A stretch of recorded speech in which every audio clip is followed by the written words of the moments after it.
Life में सबका struggle होता है। हम लोग के भी लाइफ में बहुत तकलीफें आई थी। जिंदगी में इतने तकलीफ देखे कि अब अगर तकलीफ नहीं होता है तो तकलीफ होता है। जिंदगी ने उस मुकाम पर लाकर छोड़ा है जहां पसंद तो बहुत कुछ है लेकिन चाहिए कुछ भी नहीं। लोग कहते हैं कि खाली हाथ आए थे खाली हाथ जाओगे, गलत बोलते हैं। लोग भले खाली हाथ आते हैं लेकिन जब जाते हैं तो अपने साथ कुछ संस्कार, कुछ यादें छोड़ जाते हैं। एपीजे अब्दुल कलाम खाली हाथ तो आए थे, क्या खाली हाथ गए? हमारे जितने देश के लोग हैं उन देशवासियों के लिए प्रेरणा के स्रोत बन गए। लेकिन अगर आप खाली हाथ आते हैं और खाली हाथ चले जाते हैं तो आपका पुरुष योनि में जन्म लेने का कोई अर्थ ही नहीं बना। अपनी मंजिल को भुलाकर जिया तो क्या जिया, है दम तुझमें तो उसे पाकर दिखा। लिख दे खून से अपनी कामयाबी की कहानी और बोल उस किस्मत को कि है दम तो मिटा के दिखा। इसलिए कभी किस्मत को मत कोसिएगा, अपने हौसले से अपनी कहानी लिखिए। बताइए किस लड़के को शौक नहीं होगा कि हम पढ़ाई करें, अपने माँ बाप का नाम रोशन करें, अपने मोहल्ले समाज का नाम रोशन करें। जितनी ज्यादा कामयाबी होती है ना, लोग उतनी ज्यादा गर्व करते हैं। छोटी सी कामयाबी होगी माँ बाप खुश होंगे, थोड़ा और बड़ा कामयाबी होगा पूरा मोहल्ला खुश होगा, बहुत बड़ा कामयाबी होगा पूरी राज्य खुश होते हैं लोग। अरे हमारे यहाँ के हैं ये, जैसे अब मान के चलिए किसी का तो अब्दुल कलाम, जिस जगह के वहाँ के लोग गर्व से कहते हैं हमारे यहाँ से अब्दुल कलाम है, कहते हैं कि नहीं।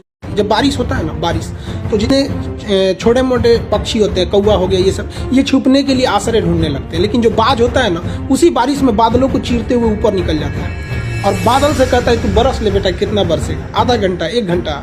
जब बरस जाता है तो आके नीचे उसको चैलेंज करता है। तो परिस्थिति के नीचे हमें नहीं दबना है, परिस्थिति को हम दबा देंगे यहाँ पर।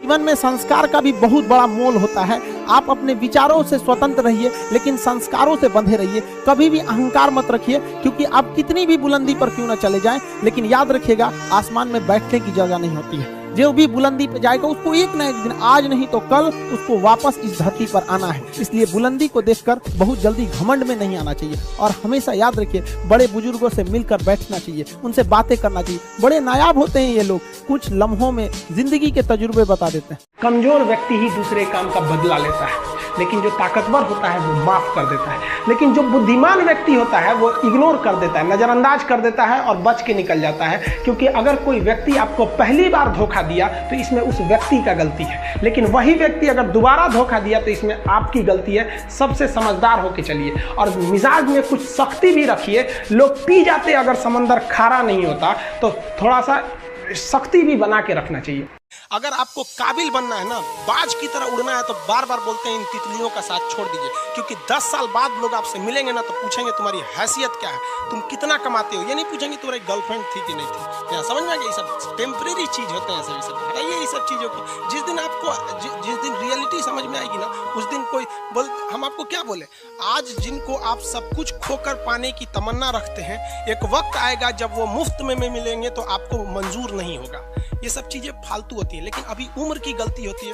उम्र के बाद सब सुधर जाते हैं। कृष्ण भगवान का भी एक उम्र था जब गोपियों के पीछे घूम रहे थे। एक उम्र आया, भाड़ में गई गोपियां, मारा देखे महाभारत करा के रख दिया। कृष्ण भगवान तब तक नहीं कहलाए जब तक उन्होंने गोपियों का साथ नहीं छोड़ा, तब तक वो केवल कन्हैया कहलाते थे। भगवान तभी कहलाए जब उन्होंने लड़कियों का साथ छोड़ा। तो अब तक केवल आप विद्यार्थी कहलाएंगे जब तक कि लड़की या गर्लफ्रेंड के साथ रहेंगे। जिस दिन इनका साथ छोड़ेंगे ना, उस दिन दुनिया आपको देखेगी। सीढ़ियां उन्हें मुबारक हो जिन्हें छत तक जाना है। आपकी मंजिल आसमान है, रास्ता आपको खुद बनाना है। अपनी मंजिल को भुलाकर जिया तो क्या जिया, है दम तुझ में तो उसे पाकर दिखा। लिख दे खून से अपनी कामयाबी की कहानी और बोल उस किस्मत को, है दम तो मिटा के दिखा। छत को बहुत गुरूर था छत होने का, एक मंजिल और बनी और छत फर्श हो गया। तूफान ज्यादा होती है तो कश्ती डूब जाती है और घमंड ज्यादा हो जाती है तो हस्ती डूब जाती है। पतंग को पता होता है कि उसका अंत एक कचड़े में जाकर होगा, लेकिन उससे पहले उसे आसमान छूकर दिखाना होता है। पहाड़ों को चीरते हुए जब नदी निकलती है ना, तो कभी नहीं पूछती है कि समुद्र अभी कितना दूर है। और नदी में गिरने से तो कभी किसी की मौत नहीं होती है। मरता तो वही है जिसे तैरना नहीं आता है। मेहनत बता देता है कि परिणाम कैसे मिलेगा, वरना परिणाम तो बताता ही है कि आपका मेहनत कैसा था। जो पानी से नहाएगा वो अपना लिबास बदलेगा, जो पसीने से नहाएगा एक दिन इतिहास बदलेगा। जियो के डाटा से सस्ता फीस है। हम लोग की फीस कितनी रहती है? 200 रुपये में हम लोग पढ़ाते थे तो 4 महीने, 50 रुपये भी नहीं पड़ा महीना। और हम लोग के वक्त में ऐसा नहीं था। अगर हम लोग के वक्त में टीचर ही बता सकते हैं, ना गूगल था ना कुछ था, आज तो हर चीज़ ढूंढ सकते हैं यहाँ पे। तो ये जो बताते हैं ना हमारे सामने परिस्थितियाँ ऐसी है वैसे, वो सबके साथ परिस्थिति खराब रहती है। जब बारिश होता है ना, बारिश तो जितने छोटे मोटे पक्षी होते हैं, कौवा हो गया, ये सब ये छुपने के लिए आश्रय ढूंढने लगते हैं। लेकिन जो बाज होता है ना, उसी बारिश में बादलों को चीरते हुए ऊपर निकल जाता है और बादल से कहता है तू बरस ले बेटा, कितना बरसेगा, आधा घंटा 1 घंटा, और जब बरस जाता है तो आके नीचे उसको चैलेंज करता है। तो परिस्थिति के नीचे हमें नहीं दबना है, परिस्थिति को हम दबा देंगे यहाँ पर। इस दुनिया के कुछ दस्तूर हैं, आप किसी के लिए कितनी भी भलाई कर दे वो याद नहीं रखेगा, ये दुनिया का दस्तूर है।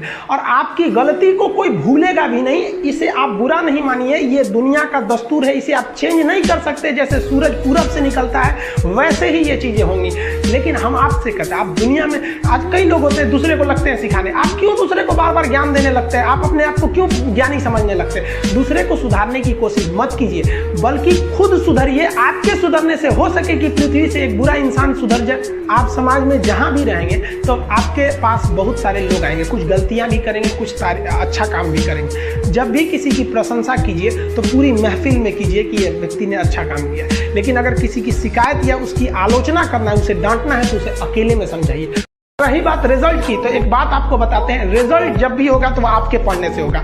कोई भी वैकेंसी में आप देखेंगे बहुत से ऐसे लड़के होते हैं ना जो बहुत पढ़ते हैं लेकिन रिजल्ट नहीं होता है, और कुछ कम पढ़ के रिजल्ट हो जाते हैं। रीजन क्या, आप कितना पढ़ते हैं ये मायने ही नहीं रखता है। मायने ये रखता है कि आपने क्या पढ़ा है, क्या जो चाहिए वो पढ़ा है कि नहीं। अब क्या है कि मान लीजिए हम तो भाई साहब पीएचडी कर रहे हैं, हम उठा के पोथा पथरी आपको पीएचडी वाला दे देंगे तो आप तो कहेंगे वाह रे भाई साहब, खान साहब मास्टर तो बड़ी बुद्धिमान यहाँ पे। तो भाई आप तो फ्रस्ट्रेट हो जाएंगे, आपको तो लगेगा कि नहीं हमने जानकारी बहुत दे दिया है। तो भाई पीएचडी का चीज पीएचडी के लिए है, आपका कंपटीशन का अलग चीज हो जाता है। एक लेवल रखना है ना, आपके कंपटीशन के एग्जाम में पीएचडी वाली चीजें नहीं पूछी जाएंगी।